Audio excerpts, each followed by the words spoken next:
하루는 욥의 아들들과 딸들이 그들의 맏형의 집에서 음식을 먹고 포도주를 마시고 있는데 한 심부름꾼이 욥에게 와서 말하기를 소들은 쟁기질을 하고 나귀들은 그 옆에서 풀을 뜯고 있는데 샤벨 사람들이 그것들을 덮쳐서 빼앗아갔으며 참으로 그들이 칼로 노예들을 다 죽였으며 나만 홀로 도망하여 주인님께 알리러 왔나이다 하니라. 그가 아직 말하고 있을 때 또 한 사람이 와서 말하기를 하나님의 불이 하늘로부터 떨어져 양들과 종들을 불태워 소멸하였나이다. 나만 홀로 도망하여 주인님께 알리러 왔나이다 하니라. 그가 아직 말하고 있을 때 또 한 사람이 와서 말하기를 갈대아 사람들이 새 무리들을 지어서 낙타들을 덮쳐 끌고 갔으며 참으로 칼로 노예들을 다 죽였나이다. 오직 나만 홀로 도망하여 주인님께 알리러 왔나이다 하니라. 그가 아직 말하고 있을 때 또 한 사람이 와서 말하기를 주인님의 아들들과 딸들이 그들의 맏형의 집에서 음식을 먹고 포도주를 마시고 있는데 보소서, 광야로부터 큰 바람이 와서 그 집의 내 모퉁이들을 치므로 그 집의 내 모퉁이가 청년들 위에 무너져 그들이 다 죽었나이다. 오직 나만 홀로 도망하여 주인님께 알리러 왔나이다 하니라. 그때 욥이 일어나 그의 겉옷을 찢고 머리털을 밀어버리고 땅바닥에 엎드려 예배하며 말씀드리기를 내가 나의 어머니의 태에서 벌거벗어 나왔으니 내가 벌거벗은 채 그리로 돌아가리라. 야훼께서 주셨고 또 야훼께서 가져가셨으니 야훼의 이름을 송축하나이다 하니라. 이 모든 일에도 욥이 죄를 짓지 아니하였고 하나님을 향하여 어리석게 원망하지도 아니하였더라. 아멘.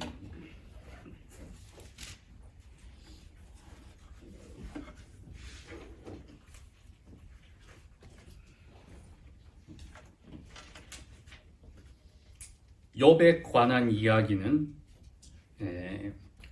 예수님 당시와 1세기의 하나님의 자녀들 가운데서도 굉장히 인상적인 사건이기 때문에 예수님의 동생이었던 야고보 사도가 편지를 그리스도인들에게, 특별히 유대인 그리스도인들에게 쓸 때에 이것을 이야기합니다. 5장 11절에 가면은 10절 11절에 너희들이 욥의 인내를 알지니, 그리고 그가 그 인내 후에 야훼께서 어떻게 그에게 복을 주셨는지 안다.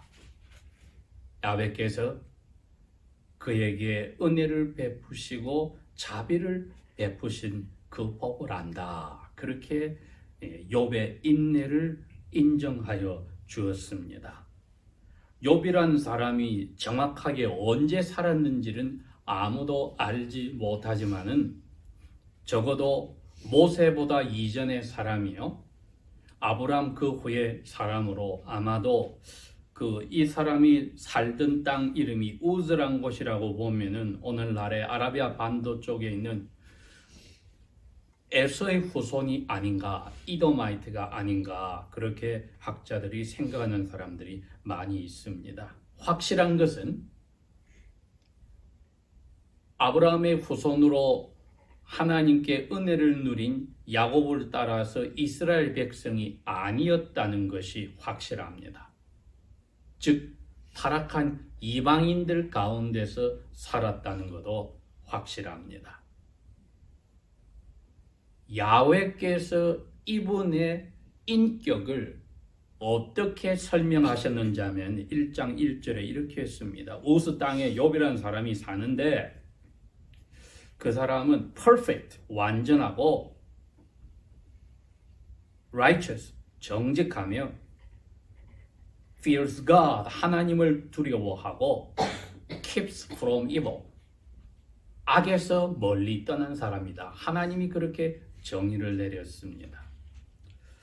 모세가 지금부터 3,500년 전에 BC 15th century에 사셨을 때 하나님께서 모세의 인격을 이렇게 이야기했습니다. 모세는 온 지구상에서 가장 겸손한 사람이다. 이렇게 표현을 했습니다. 또 아담 이후로 오늘날까지 사람들은 죄 때문에 태어나면 다 죽는데 예수님은 죄인들의 죄를 대신해서 죽으셨는데 죽음을 맛보지 않은 사람이 노아 홍수 전에 에녹이 있습니다. 노아 홍수 후에는 이스라엘의 엘리야 선지가 있습니다. 그러니 죽음을 맛보지 않은 그 두 사람을 빼고 모든 사람이 다 죽었는데 그 모든 사람 가운데 하나님께서 세 사람을 꼽아서 하나님 보실 때 가장 완전한 사람이라고 했는데 첫 번째는 노아 전에 있었던 노아를 이야기하고 두 번째는 이 욥을 이야기하고 세 번째는 다니엘이라고 했습니다. 어디에 그 말이 있느냐? 에스겔서 14장 14절에서 20절에 가면은 하나님이 그럽니다. 바벨론의 포로로 가 있는 제사장 후손이요 이제는 선지자인 에스겔에게 어느 한 나라가 죄를 지어서 내가 그 나라에 벌을 내려야 되겠다. 전쟁으로 벌을 내리든지 흉년으로 벌을 내리든지 사악한 와일드 비스트 짐승들을 보내서 그 나라를 망하게 하든지 전염병을 돌게 해서 벌을 내릴 때에 그 가운데 노아도 있고 욥도 있고 다니엘이 있어서 그 세 사람이 그 나라를 위해서 기도한다 하자. 그럴지라도 나는 그 세 사람 한 사람 한 사람 한 사람의 의로운 삶을 통해서 그들은 용서해 줄지라도 나머지 나라는 내가 죄 용서하지 않겠다. 이렇게 야훼께서 에스겔에게 강하게 이야기를 하셨습니다. 그러니 야훼께서 인정한 이 세상의 모든 인류 가운데서 가장 완전한 세 사람 중에 바로 이방인으로 야훼의 은혜를 누리지 못한 가장 타락한 곳에서 살던 욥이 있다는 것을 저희들이 오늘 한번 생각합니다. 오늘날 2020년에 욥과 같은 사람이 미국 땅에 있다면 누가 될 것 같으냐 하면은 전 세계에서 가장 부자인 Amazon.com의 CEO가 되는 제프 베조스 정도 되겠죠. 지난 이틀 전에 그 사람이 가진 전 재산이 약 115 빌리언이니까 1,150억 불 정도가 된다고 하는데 욥이 평민이지만은 그 나라의 왕처럼 어마어마한 재산을 가진 사람이었습니다. 그 당시에 3절에 양이 7,000마리요 낙타가 3,000마리며 소가 500쌍이고 암나귀가 500마리며 아주 많은 가족을 두었으니 이 사람은 동방의 모든 사람 가운데 가장 위대한 부자다. 아들들이 7이나 있고 3 딸들이 있다. 그래서 이 7 아들들이 자기 생일이 되면은 자기 집에 나머지 형제 자매를 초대해서 잔치를 벌리는 아주 형제간의 우애가 좋다. 그러면 욥은 그 생일 잔치 끝나는 날 사람을 보내서 그 10명의 아들, 딸의 이름대로 하나님 앞에 제사를 지내면서 혹시 얘들이 먹고 마시고 잔치하다가 죄를 지었을지 마음속으로부터 하나님을 깔보는 저주를 했을지 그 실수와 죄도 용서하여 주십시오 하였다 했으니 얼마나 참 하나님이 기뻐하는 아버지의 자격을 가진 사람입니까? 이건 이 세상에서 우리가 볼 때 그러한 모습이 욥이었습니다. 그런데 하늘에도 끔찍한 일이 벌어지고 있었으니 사탄이 천사들과 있는 하나님 앞에 와서 서 있었습니다. 하나님이 사탄에게 그랬어요. 너 어디 갔다 왔니? 이 세상 여기저기 둘러보고 왔습니다. 하나님이 그럽니다. 나의 종 욥을 자세히 보았니? 다시 한번 하나님이 이야기합니다. 완전한 사람이야. 의로운 사람이야.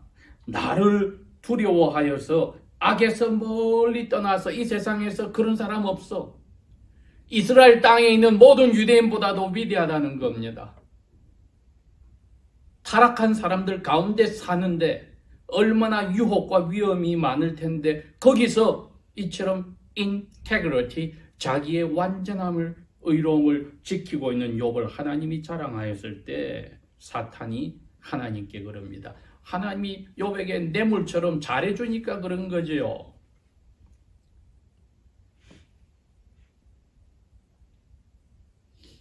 욥이 하나님께 모든 재산이든 아들, 딸이든 다 선물로 받지 않았다면 어떻게 하나님을 잘 섬기겠습니까? 그러니 이 욥에 일어난 사건은 하늘에서 사탄과 야훼 하나님과의 경쟁에 마치 욥이 희생이 된 것과 같습니다. 그러니 땅 위에서 욥은 자기가 왜 이렇게 어려움을 당하는지 이유를 모르는 겁니다.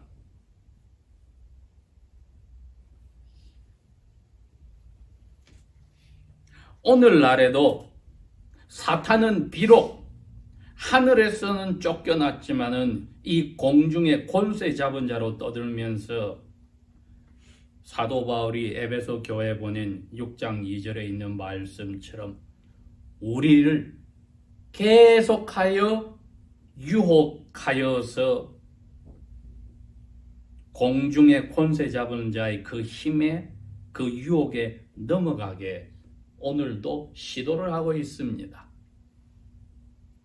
그 말은 여러분이나 저나 우리의 삶에 일어나는 모든 일이 하나님과 사탄 사이에서의 관계에서 우리에게 일어나는 일일 수 있다는 겁니다. 특별히 우리에게 어려운, 세상 사람이 볼 때 비참한 안 좋은 일이 일어났을 때에는 이건 하나님과 사탄 사이에서 우리가 당할 수도 있다는 겁니다. 하나님께서 사탄에게 오케이 너 마음대로 해봐 하고 허락해서 일어난 일일 수도 있습니다. 우리의 실수나 우리의 죄 때문에 일어난 어려운 일일 수도 있고, 그러나 이 모든 일을 통해서 오늘 제목을 우리가 이렇게 뽑았습니다. 어떻게 이 어려운 일을 닥쳤을 때 우리가 대처하고 감당할 것인가? 우리로 하여금 생각을 하라는 겁니다. 첫 번째 대처 방법은 이것은 우연히 생긴 어려움이 아니다. 우연히 생긴 건 아니다. 그럼 두 번째로 자연히 질문이 나와야 됩니다. 그럼 어떻게 해서 생긴 거냐? 하나님의 선하신 손에서 생긴 거다. 학자들은 그 단어를 providence라, 하나님의 선하신 일, 섭리라고 했습니다. 섭리. 하나님의 선하신 계획 속에서 이루어진 일이다.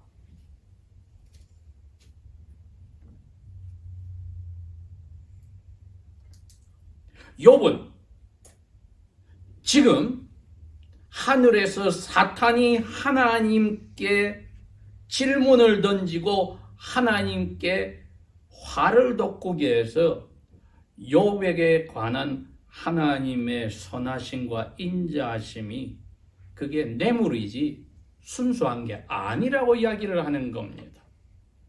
하나님이 그래? 내가 그걸 다 없애고 안 좋은 일만 너가 욥에게 하도록 허락하겠다. 죽이지만 말아라.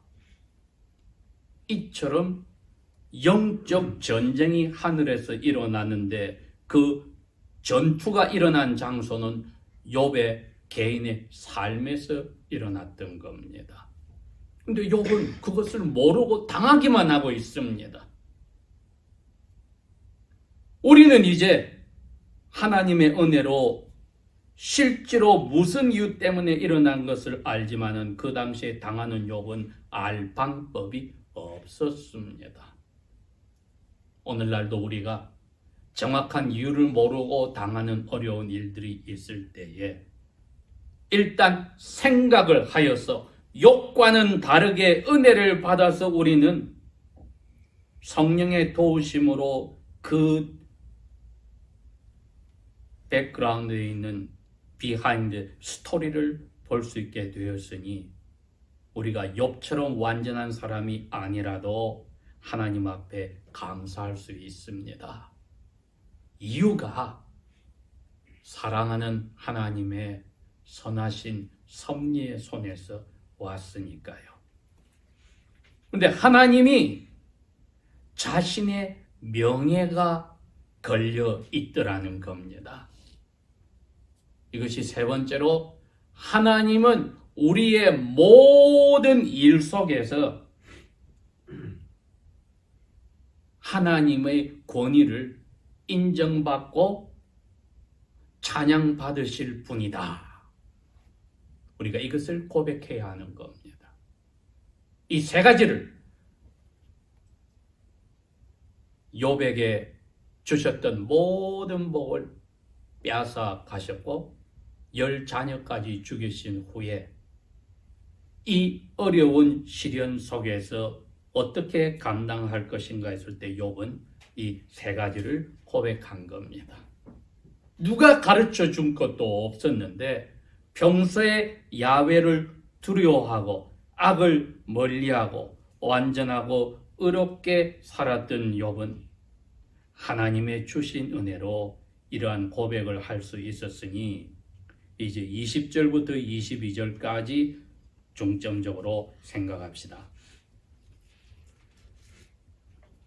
어느 날 갑자기 너의 네 사람이 시간 따라서 찾아와서 세 번은 모든 재산이 사라졌다는 것을 고백했고 네 번째는 아들, 딸이 다 죽었다는 것을 고백하여서 욥으로 하여금 알거지를 만들어버리고 자녀를 다 잃어버리는 그야말로 맑은 하늘에 날벼락이 떨어지는 체험을 하게 하였습니다.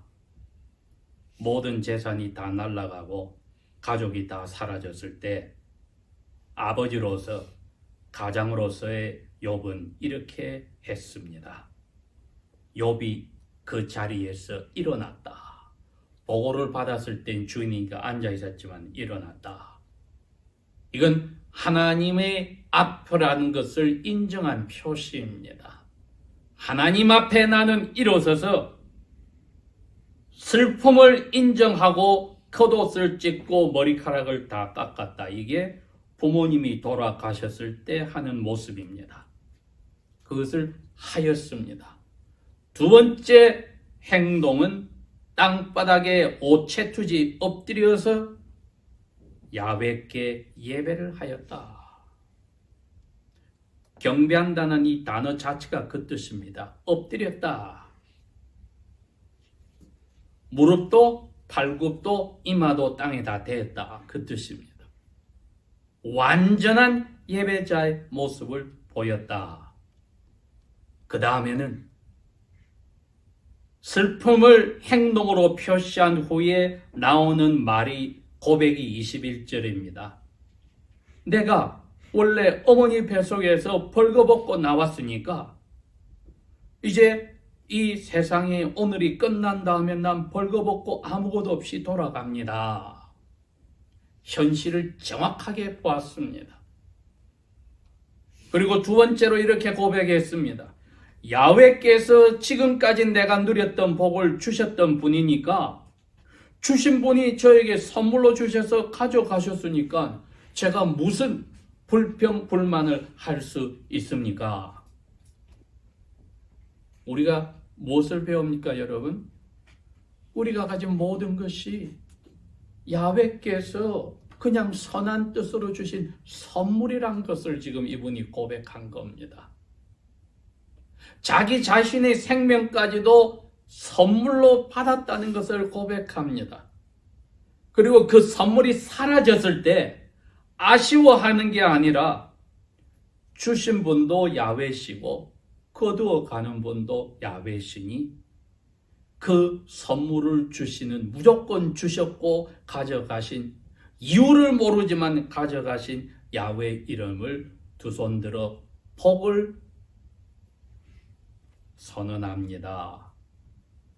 Blessed him, 송축합니다. 그래서 하나님은 욥의 이 행동과 입에서 나온 마음에 가득 찬 고백을 들으시고 이렇게 결정하셨습니다. 22절에 이 모든 일에, 이 슬픈 일에 욥은 행동으로도 마음으로도 입으로도 죄를 짓지 아니하였고, 보통 사람들이 할 수 있는 어리석은 원망도 야훼께 하지 않았더라.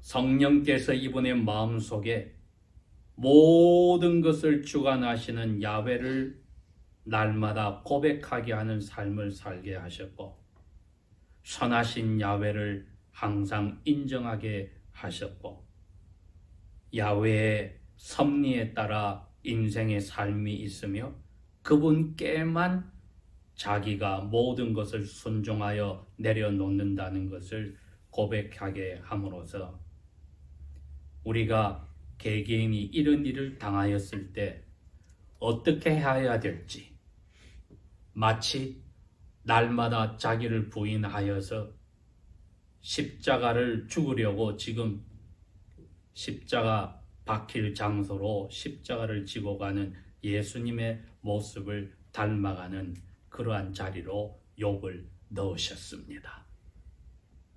그렇게 하고 마음속에 비탄의 마음도 불평 불만의 마음도 없이 나에게 모든 것을 선물로 주신 분의 뜻에 순종하여 찬송을 바칩니다 하는 주님의 뒤를 따라가는 모습을 이미 보여주시고, 우리로 하여금 오늘도 그 십자가 지는 자기 부인의 길로 찬송하며 가라고 합니다.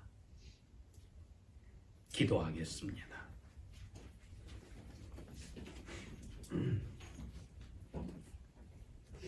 아버지 하나님, 욥에게서 일어난 일을 통하여 우리보다도 훨씬 완전하고 의로우며 악을 멀리하고 하나님을 두려워한 그분이 앞으로 오실 메시아 예수님의 자기 부인과 십자가의 삶을 따라가게 하심을 저희들이 보고 감사를 드립니다. 우리에게 가지고 있는 모든 소유와 가족관계의 모든 사람의 선물이 주신 분이 아버지시니 아버지께서 가져가실 때에 찬송하고 감사하며 예배할 수 있는 그 자리, 날마다 즐겁게 주님의 뒤를 따라가는 십자가를 지고 부인하는 그 자리, 변함없이 주님을 만날 때까지 그 자리로 나아갈 수 있도록 도와주십시오. 사탄이 흔들어 유혹하여 이 위험한 어려운 자리에 갈 때에 성령이여 오늘의 이 말씀을 기억하여 아버지께서 기뻐하며 아버지의 명예와 주권이 우리의 어려운 일을 통하여 더 드러나고 영화롭게 될 수 있도록 도와주십시오. 예수님 이름으로 감사 기도합니다. 아멘.